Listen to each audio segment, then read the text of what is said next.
अब जो girls last में आपके पास बचा है एराइल हैलाइड्स में, that is elimination addition mechanism. मैंने आपके साथ जब न्यूक्लियोफिलिक एरोमेटिक सब्स्टिट्यूशन डिस्कस की तो मैंने आपको सबसे पहले यही बताया कि जब हम एराइल हैलाइड्स की बात करते हैं तो उसमें जो सब्स्टिट्यूशन होती है nucleophilic substitution that can take place by two mechanisms. उसके लिए दो मैकेनिज्म्स प्रपोज किए गए हैं। एक हमने डिस्कस कर लिया था, that was addition elimination mechanism, जिसमें पहले एडिशन होती थी न्यूक्लियोफाइल की, फिर एलिमिनेशन होती थी सेकेंड स्टेप में हैलाइड की। एक और मैकेनिज्म प्रपोज किया गया है for certain reactions and that is elimination addition mechanism. तो क्या है वो एलिमिनेशन एडिशन मैकेनिज्म? इसमें क्या है, फॉर एग्जांपल ये रिएक्शन जो है पर्टिकुलरली, जब क्लोरोबेंजीन को आप एक स्ट्रॉन्ग बेस पोटेशियम एमाइड के साथ रिएक्ट करते हो, which is a strong base which is a strong nucleophile in presence of liquid ammonia, तो this chloro group get substituted by amino group NH2, right. तो this is again nucleophilic substitution, क्योंकि aryl halide है तो it is aromatic nucleophilic substitution, जिसमें chloro group is substituted by nucleophile NH2 group. लेकिन question क्या है कि ये जो रिएक्शन है, ये रिएक्शन एडिशन एलिमिनेशन मैकेनिज्म से नहीं हो सकती। तो इस रिएक्शन के लिए दूसरा मैकेनिज्म दिया गया, that is elimination addition mechanism. तो नाम से पता लग रहा है पहले एलिमिनेशन होगी, और एलिमिनेशन किसकी होनी है? हैलाइड आयन की। और जब हैलाइड आयन की एलिमिनेशन होगी तो जो इंटरमीडिएट आपके पास बनेगा that is called benzene intermediate, और फिर होगी एडिशन। एडिशन किसकी होनी है? न्यूक्लियोफाइल की। तो that is why this reaction is called, this mechanism is called elimination addition mechanism. तो ध्यान से करना है, जो पहले डिस्कस किया गया है दैट वाज एडिशन एलिमिनेशन, वहाँ पहले एडिशन होती थी फिर एलिमिनेशन होती थी। यहाँ पहले एलिमिनेशन होगी फिर एडिशन होगी, और यहाँ जब एलिमिनेशन होगी फर्स्ट स्टेप में तो इंटरमीडिएट बनेगा जिसको बोलते हैं benzene, right, which is a reaction intermediate, very reactive reaction intermediate benzene. Mechanism discuss करने से पहले हम पहले थोड़ा सा ये देख लो कि क्या होता है बेंजाइन। ध्यान रखना student, is not benzene, it is benzyne. तो benzynes are highly reactive reaction intermediates which contain an additional bond between two orthocarbons of benzene ring। तो ये आपको पता है, ये है बेंजाइन, ठीक है। एक एडिशनल बॉन्ड बन रहा है बेंजीन में, राइट। ये बेंजीन है, एक एडिशनल पाई बॉन्ड, राइट। अब ये ध्यान रखना है कि ये जो एडिशनल बॉन्ड बनता है ये किसके बीच में बनता है? ये दो कार्बन के बीच में बनता है, ऑर्थो कार्बन के बीच में। अब ऑर्थो कार्बन कौन सी लेनी है स्टूडेंट्स? आपने एक आपने वो लेनी है जिसमें हैलोजन लगा है, एक कार्बन वो हो जाएगी तो ऑब्वियस है नेक्स्ट उसकी दूसरी हो जाएगी, ठीक है। तो उनको बोलेंगे आप ऑर्थो कार्बन। जैसे यहाँ पे मैं मान के चल रही हूँ कि आपके पास क्लोरो ग्रुप इस कार्बन पे लगा था, ठीक है, इस कार्बन पे क्लोरो ग्रुप लगा था, तो क्लोरो चला गया, राइट, और उससे नेक्स्ट जो कार्बन है वो हुई ऑर्थो कार्बन। तो जो एडिशनल पाई बॉन्ड बनेगा, साइड वाइज ओवरलैप होगी, वो किससे बनेगा? ऑर्थो कार्बन के बीच में बनेगा। तो ध्यान रखना है, benzynes are highly reactive reaction intermediates which contain an additional pi bond between two ortho carbon of benzene ring. Ortho carbon लेनी है कार्बन बियरिंग हैलोजन एंड उससे नेक्स्ट जो कार्बन है जिसमें हाइड्रोजन है, ठीक है। और ये जो बॉन्ड है ये साइड वाइज ओवरलैप से बनेगा, तो it is also called a pi bond, right students. अब देखो ये है बेंजीन C6H6, जिसमें आपको पता है each carbon is sp2 hybridized. Carbon के 4 में से सिर्फ 3 यूज़ होने हैं सिग्मा बॉन्ड में, कार्बन 1 2 3 यूज़ हो गए। चौथा जो है वो क्या बनाता है? दूसरे साथ वाले के साथ ओवरलैप करके पाई बॉन्ड, वो पता है आपको बेंजीन का स्ट्रक्चर, ठीक है। तो ये एक कार्बन का बन गया, ये दूसरे के तीसरे के साथ, पांचवें का छठे के साथ, इस तरह से, ठीक है।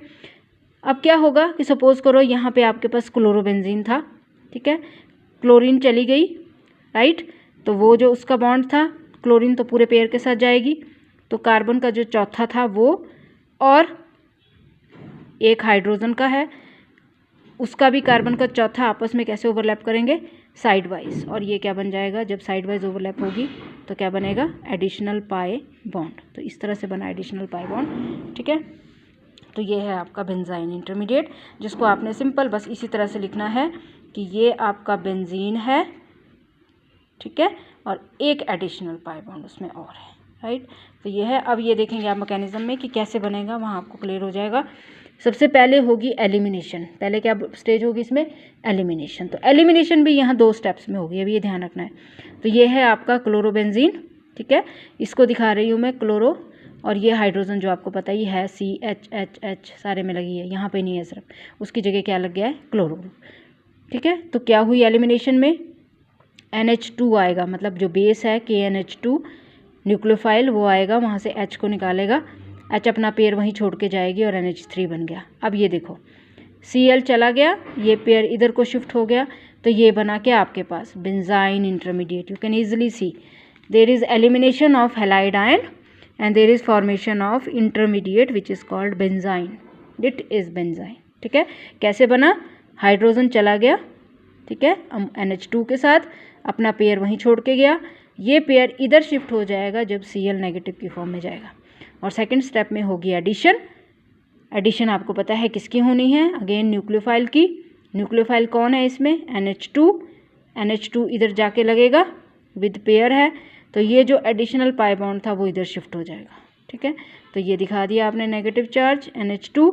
अब अमोनिया NH2H दिखा रहे हैं हम, वो H कहाँ जाके लगेगा? इधर। ये बन गया पूरा आपके पास अमीनो बेंजीन, और साथ में निकल गया NH2 negative which is acting as a base, या यू कैन से कैटलिस्ट, ठीक है। तो ये हुई 2 स्टेप्स में। एलिमिनेशन भी 2 स्टेप्स में हो रही है, बेंजाइन बन रहा है, ठीक है, ये, और फिर एडिशन भी 2 स्टेप्स में हो रही है, और आपके पास बना अमीनो बेंजीन। यहाँ पे ये क्लोरोबेंजीन था और उसकी जगह NH2 ग्रुप लगा, दैट इज़ अमीनो बेंजीन। तो इसको स्टूडेंट्स आपने ध्यान से कर लेना है, it is important. Benzene mechanism 2 steps में होना है, एलिमिनेशन, एडिशन। एलिमिनेशन की भी 2 स्टेजेस हैं, एडिशन की भी 2 स्टेजेस हैं, ठीक है। तो आपने इसको लिख लिख के प्रैक्टिस करनी है कि क्या है। इट इज़ वेरी सिंपल, इसमें ऐसा कुछ भी नहीं है जो आपको समझ ना आए, बिल्कुल क्लियर आपको दिखाया गया है। दिस इज़ क्लोरोबेंजीन, हाइड्रोजन जा रहा है, अपना पेयर वहीं छोड़ के जा रहा है, उसके बाद Cl निकल रहा है ये, तो जब Cl जाएगा वो तो पेयर के साथ जाएगा, तो ये वाला पेयर इधर शिफ्ट हो जाएगा, तो ये बन गया एडिशनल पाई बॉन्ड, ठीक है। ये हो गया आपके पास। उसका थोड़ा सा एविडेंस देख लेना है स्टूडेंट्स आपने इसके, कि एविडेंसेस देखने हैं आपने कि आपने जो मैकेनिज्म प्रपोज किया गया है दैट इज़ करेक्ट, कि आपने जो बेंजाइन मैकेनिज्म दिया इस रिएक्शन के लिए दैट इज़ करेक्ट। उसका एविडेंस क्या है स्टूडेंट्स? आपने एक ऐसी क्लोरोबेंजीन ली जिसमें बाकी कार्बन आर कार्बन 12, लेकिन ये वाली जो कार्बन है दैट इज़ कार्बन 14, ठीक है, बस इतना सा फ़र्क है। आइसोटोप लगाया आपने कार्बन का यहाँ पे, ऑल आर कार्बन 12, ये वाली कार्बन 14 है, ठीक है। क्लोरोबेंजीन विद लेबल्ड कार्बन, जब आपने इसकी ये वाली रिएक्शन की दैट इज़ KNH2 और अमोनिया के साथ, तो आपने क्या देखा? ये आपके पास इंटरमीडिएट बना, ठीक है। तो जो ये इंटरमीडिएट बना, अब NH2 कहाँ लग सकता है? NH2 इस कार्बन पे भी लग सकता है, NH2 इस कार्बन पे भी लग सकता है, और इसका एविडेंस यही है कि there is formation of benzyne, क्योंकि जब बेंजाइन बनेगा तो ये दोनों कार्बन पे इक्वल पॉसिबिलिटी है कि NH2 का अटैक हो। Once benzyne is formed, NH2 can attack at any carbon, और किस कार्बन पे? ऑर्थोकार्बन्स पे, जिस पे एडिशनल पाई बॉन्ड है, ठीक है। इस कार्बन पे भी हो सकता है, इस पे भी, तो इक्वल पॉसिबिलिटी है कि NH2 इस पे भी लग सकता है, इस पे भी लग सकता है, ठीक है। तो ये है कि वहाँ पे बेंजाइन इंटरमीडिएट बन रहा है। उसके बाद नेक्स्ट एक और एविडेंस है, जैसे ये वाला कंपाउंड लिया स्टूडेंट्स आपने, और आपको बोला जाता है कि इसको इस रिएक्शन को सब्जेक्ट करो KNH2 NH3, तो आप क्या बोलोगे? This can not undergo this reaction. क्यों? क्योंकि यहाँ पे बेंजाइन इंटरमीडिएट नहीं बन सकता, क्योंकि बेंजाइन इंटरमीडिएट बनने के लिए एक तो ये कार्बन होगी यूज़, या तो ये हो सकती है या ये हो सकती है ऑर्थो के लिए, एडिशनल पाई बॉन्ड के लिए, लेकिन यहाँ ये भी ऑक्यूपाइड है, ये भी ऑक्यूपाइड है, यहाँ भी फ्री हाइड्रोजन नहीं है, यहाँ भी फ्री हाइड्रोजन नहीं है। That means here the benzyne formation can not take place, there is no ortho hydrogen available, तो this can not undergo this reaction, क्योंकि यहाँ बेंजाइन इंटरमीडिएट नहीं बन सकता।